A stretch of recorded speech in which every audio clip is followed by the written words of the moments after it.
Que hai nakamas? Hoy os traigo un tuto sobre la cadena de frío del pescado, conservación y proceso. ¿Por qué congelamos el pescado y los alimentos, no? Es para impedir que los microorganismos se multipliquen, ¿no? Avancen. Y para conservar mejor la comida, ¿no? Más tiempo, meses y años, ¿no? Depende y tenerlos ahí acumulados, ¿no? Siempre es bueno tener, ¿no? Pues bien, la cadena de frío tiene un valor esencial hoy en día. Si analizamos nuestro consumo diario de alimentos, ¿no? Pescado, carne, frutas, verduras, por tanto es fundamental que se garantice la inocuidad de estos, evitando así posibles problemas de salud, pues se le conoce para garantizar la conservación de refrigeración controlando la temperatura de alimentos dentro de unos límites razonables. Si ese control de temperatura se mantiene durante todas las fases y en cada una por las que pasa el alimento, desde el acopio de materia prima hasta el consumo del alimento por el consumidor final. O sea, los usuarios, nosotros, ¿no? Las personas. Bien. Nos referimos a este proceso como cadena, ya que consta de varios procesos encadenados. Transporte,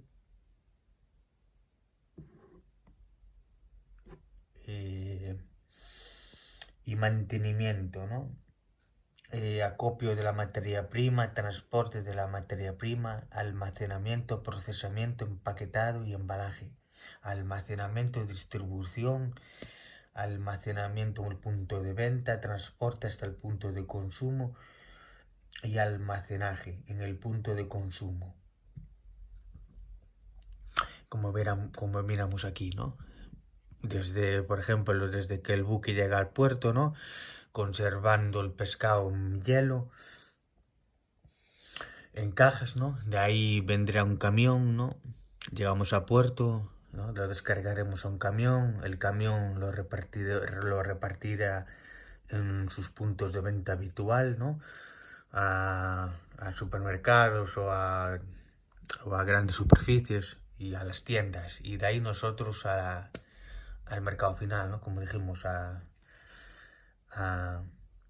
las tiendas o al Freud o donde sea, ¿no? Al Gadis o a las tiendas de nuestro barrio, ¿no?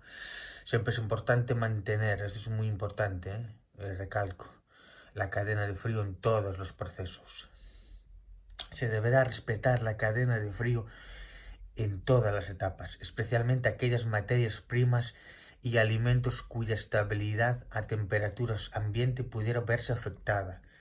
Además de mantener esa estabilidad, prolongaremos su vida útil, garantizando el mantenimiento de sus propiedades nutricionales y organolépticas, así como inocuidad para el consumo humano. Bien. Rangos de temperaturas óptimos para conservar los alimentos en frío. Bien, la conservación en la temperatura de refrigeración oscila entre los 0 y 4 grados centígrados. Esto es cuando lo tenemos los alimentos en la nevera, ¿no? Para ir consumiéndolos al día o al día siguiente. Bien, en este caso conservación a la temperatura de congelación oscila entre los menos 18 grados centígrados. Aquí serían congelados. Aquí la producción de microorganismos causantes de la descomposición se pararía.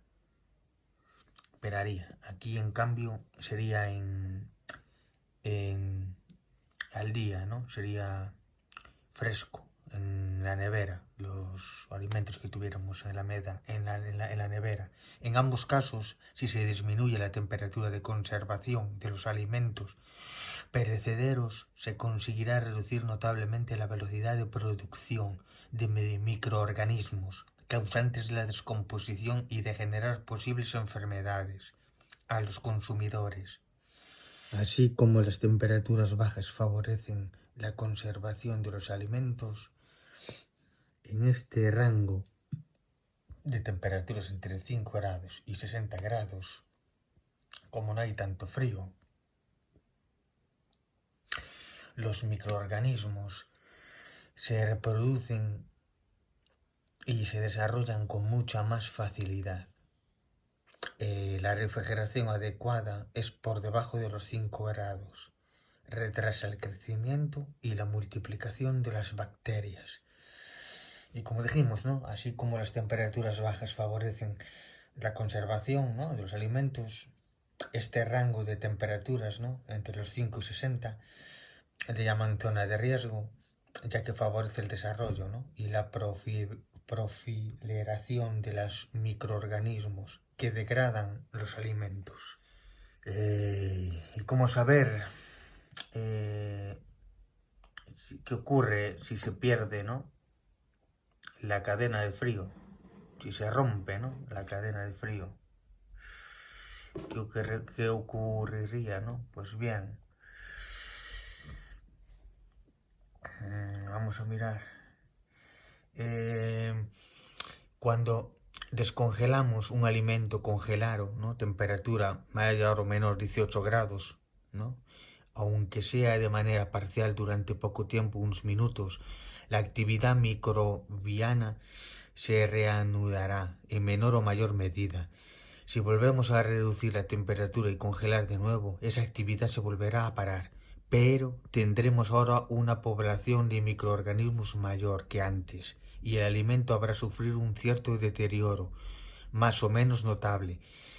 Y esa rotura de la cadena de frío tiene las siguientes consecuencias: riesgo de intoxicaciones, reducción del tiempo de conservación, pérdida de calidad, aparición de bacterias, pérdida nutricional, malos olores, ¿no?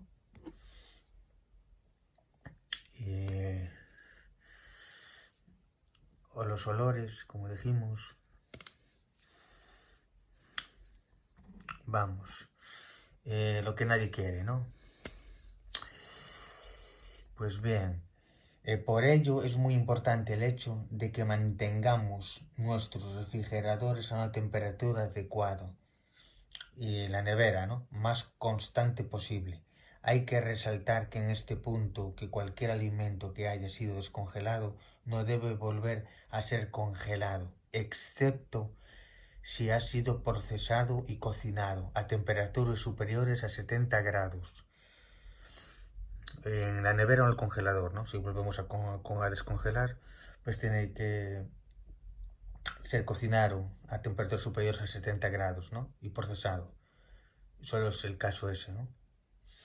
Bien. ¿Y cómo detectar si se ha roto la cadena de frío? Detectar si un alimento ha roto la cadena de frío puede resultar complicado, bastante, para el consumidor final. Si nos referimos al congelado, sí que podemos encontrar pistas de que el producto no ha conservado la cadena de frío. Pues bien, lo primero sería la formación de escarcha, ¿no? Un síntoma muy habitual, ¿no?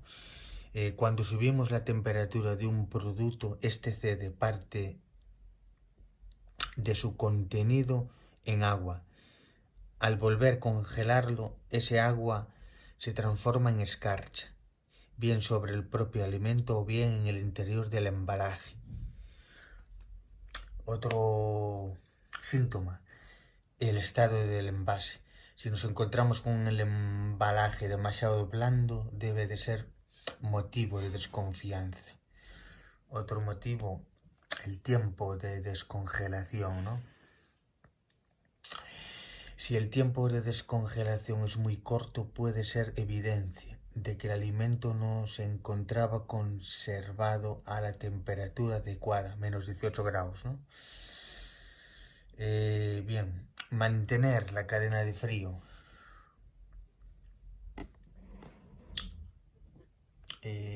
Pues bien, aquí estamos. empaquetar herméticamente los alimentos. Almacenar los alimentos en cámaras frigoríficas. Conservar los alimentos a una temperatura de menos 18 grados en todos los procesos. Utilizar transporte especializado.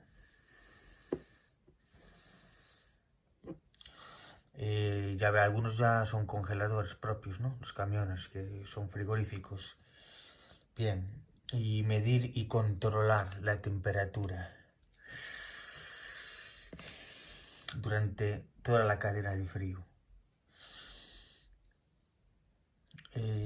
Lo ideal es que el sistema incorpore una función de mantenimiento predictivo que puede actuar sobre el sistema de refrigeración. A este modo será capaz de detectar el deterioro o rotura de un dispositivo antes de que ocurra. O sea, nos adelantamos, ¿no? A mayores, antes de evitar mayores daños que tenga dispositivos, ¿no? Alarmas, ¿no? Para que nos entendamos. Y eso es todo, chavales. Respecto a la cadena de frío. Nada más. Cuidaros y hasta la próxima.